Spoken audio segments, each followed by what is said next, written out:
నమస్కారం అమ్మగారు. నమస్కారం. ఎవరు బాబు నువ్వు? పని లేక తిండి లేక చావలేక బతుకుతున్న మనిషినమ్మా. అయ్యగారికి చెప్పి ఫ్యాక్టరీ లేదని పనిపించనమ్మా. సిఫార్సు లైన్కి నచ్చవు బాబు. నువ్వే వెళ్ళి అడగటం మంచిది. అడిగానమ్మా, చాలాసార్లు అడిగాను. లేదు పొమ్మన్నారు అయ్యగారు. అమ్మగారు, మా ఇంటిది పక్షవాతంతో మంచం పట్టింది. తినడానికి గుప్పే మెతుకులు లేక ఆకలితో మలమల మాడిపోతున్నామమ్మా. తమరి దయగల మనసుని విన్నాను. మీరు ఎలాగైనా అయ్యగారు చెప్పి పనిపించకపోతే మా కుటుంబం మొత్తం పస్తులతో మాడిపోతున్నామమ్మా. తప్పు లేలే. నీ పరిస్థితి వింటుంటే జాలేస్తుంది. ఈవేళ వారితో నేను చెప్తాను. రేపు నువ్వు ఫ్యాక్టరీకి వెళ్ళి కలు. 10 కాలాల పాటు మీరు చల్లగా ఉండాలి తల్లి, చల్లగా ఉండాలి. నీ పేరేమంటున్నావు? శేషగిరండి. శేషు అంటారు. ఫైన్. వెల్ మిస్టర్ శేషు, నేను ఇంతవరకు ఎప్పుడూ ఎవరికి రికమెండేషన్ ఉద్యోగం ఇచ్చింది లేదు. అలా ఇచ్చిన మొట్టమొదటి మనిషి నువ్వే. జాగ్రత్తగా ఒళ్ళు దగ్గర పెట్టుకుని పని చేసుకుని పైకి రా. ముందు ముందు మీకే తెలుస్తుంది. నా పని చూసి మీరే ఆశ్చర్యపోతారు. All right, you can go now. Hello, yes speaking. ఎవరు? వెంకటరామ గారా? నమస్తే, బాగున్నారా? ఏమంటారు? ఓ, ఎంత మాట అండి. నిజానికి మా అమ్మాయి అదృష్టంగా భావిస్తున్నాను. చాలా థ్యాంక్స్. అలాగేనండి, మనం తప్పకుండా కలుసుకుని ఒక మంచి రోజు చూసుకుని లగ్నం పెట్టుకుందాం. ఏమంటారు? All right, thank you very much. Lakshmi, Lakshmi. ఏమిటండి కాన్వెంట్ కుర్రాళ్ళ గంతులు వేసుకుంటూ అంత హుషారుగా ఉన్నారు? ఏముందో, మన రాధం పెళ్లి ఒక విధంగా సెటిల్ అయినట్టే. అప్పుడే దానికి పెళ్ళేమిటండి? దాన్ని ఎంబీబీఎస్ చదివించి డాక్టర్ చేసి మనకి వయసు మళ్ళాక ఏదైనా వస్తే అదే దగ్గరుండి చూసుకుంటుందని ఎన్నో చెప్పేవారుగా. అప్పుడు అన్నమాట నిజమే. కానీ ఆడపిల్ల గల వాళ్ళం మంచి సంబంధం వచ్చేప్పుడు ఆలోచన చేయడం పొరపాటు కదా. కాకినాడలో వెంకటరామయ్య గారని సెంట్రల్ ఎక్స్చేంజ్ లో కలెక్టర్ గా ఉన్నారు. మన ఇంటికి కూడా వచ్చారు. వారికి ఒకే ఒక అబ్బాయి, ఎంబీఏ ఫారిన్ రిటర్న్స్. చాలా బుద్ధిమంతుడు. నేను ఆఫీసులో ఉంటే వారే టెలిఫోన్ చేశారు వస్తున్నట్టుగా. మరి నేను కాదని లేకపోయాను. నువ్వేమంటావు? మీ మాట నేను ఎప్పుడన్నా కాదన్నానా? నువ్వు కాదనని తెలిసి నేను మాటిచ్చాను. అన్నట్టు లక్ష్మి, పనిలో పని ఇంకో నిర్ణయం కూడా తీసుకున్నాను. అమ్మాయి పెళ్లికి ముందే పిల్లలందరికీ ఎవరి వాటాలు వారికి వేసి కంప్లీట్ గా సెటిల్ చేయాలనుకుంటున్నాను. అలాగే కానివ్వండి.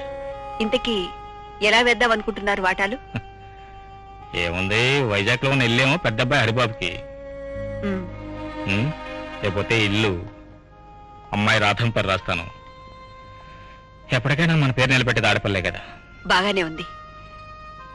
ఆ తర్వాత ఏముంది? ఆ తర్వాత ఏమీ తెలియనట్టు అడుగుతారేమిటండి?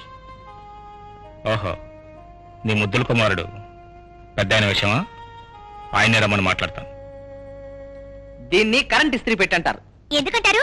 ఏమిటా వేధో ప్రశ్న. నేను గౌరీ అని ఎందుకంటారు? నేను పలకడానికి. మరి ఇస్త్రీ పెట్టి అంటే ఇది పలుకుతుందేమిటి? ఫోన్ లేని నిన్ను పైన కూర్చోబెట్టి నీ వంతు ఇస్త్రీకి నేను చేస్తూ ఉంటే వంకర టింకర క్వశ్చన్ వేస్తావా?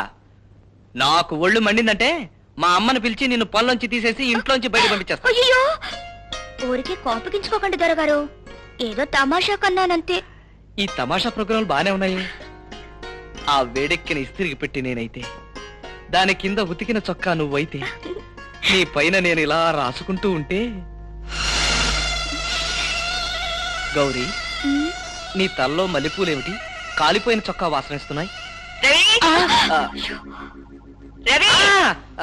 What is this? ఇస్త్రీ చేయడం అంటే ఇలా బట్టలు కాల్చేయడం అనుకున్నావా? పని పాట తెలియని నీలాంటి దాని పనిలో పెట్టుకోవడం మా అమ్మ బుద్ధి తక్కువ. అబ్బాబాబా, ఏమిటా అరుపులు? అసలు ఏం జరిగింది? చూడమ్మా, ఈ పిల్ల ఇస్త్రీ చేయమంటే చొక్కా ఎలా కాల్చేస్తుందో చూడు.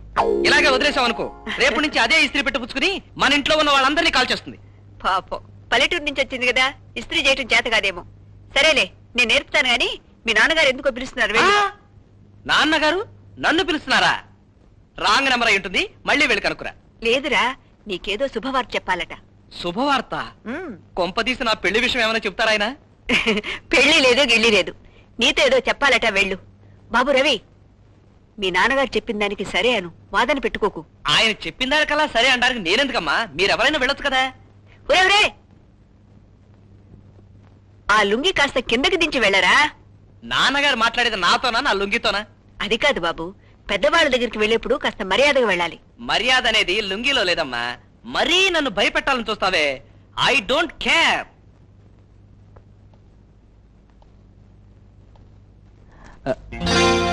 నాన్నగారు పిలిచారట. అవును, మన కుటుంబ శ్రేయస్ దృష్ట్యా కొన్ని నిర్ణయాలు తీసుకున్నాను. సరే. వైజాగ్లో మనకున్న ఇల్లు మీ అన్నయ్యకి ఇద్దామని అనుకుంటున్నాను. సరే. ఈ ఇల్లు మీ చెల్లికి ఇద్దామనుకుంటున్నాను. సరే. ఇక నీ విషయానికి వస్తే ఫ్యాక్టరీ నీకు ఇవ్వాలని ఉంది, ప్రొవైడెడ్ నీ పద్ధతులు మార్చుకుని నీ భవిష్యత్తును తీర్చిదిద్దుకుంటావని నమ్మకం నువ్వు నాకు కల్పిస్తే.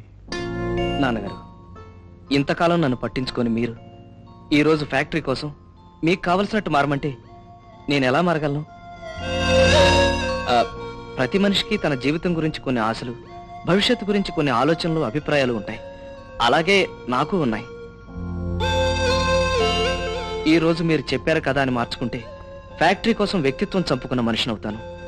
నాకు కావాల్సింది ఫ్యాక్టరీలు, ప్యాలెస్లు కాదు నాన్న, మీ ప్రేమ. అదుంటే చాలు నాకు. అగో ఎరా రాస్కెల్, నీ మీద నాకు ప్రేమ లేదనుకుంటున్నావా? రోజు నిన్న నా ఒళ్ళో కూర్చోబెట్టుకుని బుజ్జగిస్తేనే నీ మీద ప్రేమ ఉందని నీ అభిప్రాయమా? రోజు అక్కర్లేదు నాన్న, వారానికి ఒక్కసారి, కనీసం సంవత్సరానికి ఒక్కసారి దగ్గర తీసుకుని బుజ్జగించొచ్చుగా.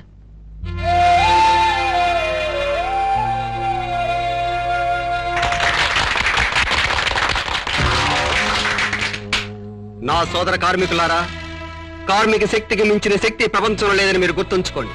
పిడికిలు బిగించిన మన చేతులు ఒక్కసారిగా పైకి లేస్తే ప్రపంచమే తలకిందులవుతుందని కార్ల్ మార్క్స్ లేని చెప్పారు. వాళ్ళెవరయ్యా? ఇంతకు ముందు నువ్వు పనిచేసిన చోట యజమానులా? చచా, వాళ్ళు విప్లవ నాయకులు, కార్మికుల సౌభాగ్యం కోసం పాటుపడిన మహానాయకులు. ఇంత అజ్ఞానం ఉన్న మీలాంటి వాళ్ళకి నాలాంటి వాడు తప్పకుండా కావాలి. అందుకే నన్ను లీడర్గా అనుకోండి. నువ్వు లీడర్ అయ్యి ఏం చేస్తావయ్యా? ఏం చేస్తానా?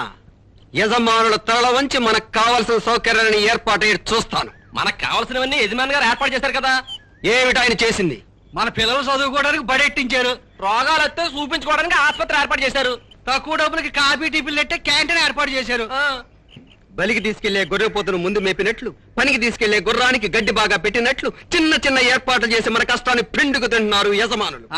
రాజశేఖరం బాబు నువ్వు చెప్పేలాంటి మనిషి కాదయ్యా. అతనికి తన వాళ్ళు పని వాళ్ళు అనే తేడా లేదు. ఉంటే గనక తన సొంత కొడుకుని మనతోటి పాటు కూలి పని చేయించాడేంటి? ఏటే, ఆయన సొంత కొడుకు ఇక్కడ పని చేస్తున్నాడా? అవును, వెల్డింగ్ సెక్షన్ లో పనిచేస్తున్న రఘుబాబు యజమాని కొడుకేగా. ఓహో, అదో కొత్త విషయం ఉందన్నమాట. అయితే అట్నుంచి నరుక్కొని రావాలి. హలో, ఎవరు? హరిబాబు ఐఏఎస్ఆ? రేయ్, నువ్వు కలెక్టర్ అవడంతో చదువు అంటాను నేను ఊరందరికీ పనికిరాని వ్యధలా కనిపిస్తున్నాను అనుకో. సరే, వదిన పాప ఎలా ఉన్నారు? ఆహా. ఏమిటి, పెళ్ళా? చెల్లా ఇదా? నీతో చెప్పారా? నాతో చెప్పలేదే. అమ్మా, అమ్మా, ఏమిటి రవి? రాధకు పెళ్ళే. అవునరా. నిశ్చితార్థం కూడా జరిగిపోయిందా? లేదు, మాటలు జరుగుతున్నాయి. ఒప్పుకున్నారని మీ నాన్నగారు చెప్పారు. నాకు ఈ విషయం ఎందుకు చెప్పలేదమ్మా? ఎక్కడో వైజాగ్ లో ఉన్న అన్నయ్య ఫోన్ లో చెప్తే తెలిసింది. ఇక్కడే పడుంటున్నా నాకు మాత్రం తెలియదు. అదేమిట్రా అలా అంటావు? నువ్వు లేకుండాను నీకు తెలియకుండాను రాధ పెళ్లి ఎలా జరుగుతుందిరా? నీకు చెప్తారుగా. ఎప్పుడు? పెళ్లి రోజున పందిరి రాటలు వేయడానికి, మంచినీళ్ళ బిందులు మోయడానికి పనికొస్తాని ఆ రోజు చెప్తారా? హరిలాగా నేను మీ కొడుకుని, రాధకి అన్నయ్యని అనుకుంటే నాకు ముందే తెలియాలిగా. రవి, మీ నాన్నగారు పిలుస్తున్నారు. వినిపించిందిలే. వెళ్ళరా, లేకపోతే కోపం వస్తుంది. కోపం వస్తుందని నువ్వేం భయపడక్కర్లేదు. ప్రస్తుతం కోపం రావాల్సింది వచ్చింది నాకు. చెల్లాయి పెళ్లి విషయం నాతో ఎందుకు చెప్పలేదు? నీతో ఎందుకు చెప్పాలి? అన్నయ్యతో ఎందుకు చెప్పారో అందుకు. వాడిలాగే నా పేరు ముందు కూడా మీ ఇంటి పేరు ఇనిషియల్ గా ఉన్నందుకు. ఇనీషియల్స్? Stupid fellow. వాడికి పేరు ముందే కాదురా, పేరు తర్వాత కూడా ఉన్న ఇనీషియల్స్ ఐఏఎస్ అని. నీకే ఉన్నాయిరా? ఐఏఎస్ చదవనంత మాత్రాన రాధకి అన్నయ్యని కాకపోను. నిజానికి రాధని చిన్నప్పటి నుంచి ఎత్తుకుని మోసి పెంచింది నేను. చెయ్యి పుచ్చుకుని కాన్వెంట్ కి తీసుకెళ్లింది నేను. దగ్గరుండి కాలేజీలో చేర్పించింది నేను. హాస్టల్కి వెళ్లి ఇప్పటికీ అప్పుడప్పుడు చూసొస్తుంది నేను. హాస్టల్లో ఉన్న వాళ్ళందరికీ నేను అన్నయ్యగా తెలుసు తప్ప మీరెవరికీ తెలియదు. ఆపరా నీ మాటలు. అమ్మా, నేనెందుకు పనికిరాని వెధవని? రాధ గురించి నాతో చెప్పక్కర్లేదు. కనీసం పెళ్లి చేసుకునే పిల్ల దాంతోనైనా చెప్పారా? ఆహా, గుడ్. నీ సలహాకి చాలా థ్యాంక్స్ రా పెద్దాయన.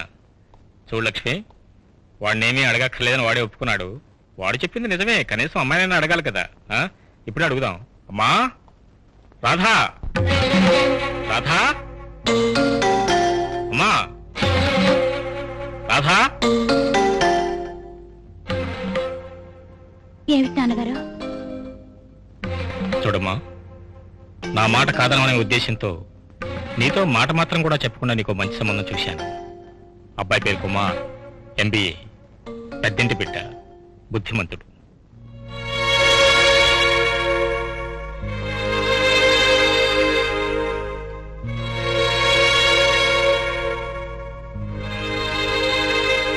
ఏ చెప్పేది నీకే. మీరేం చేసినా నాకు ఇష్టమేనన్నా.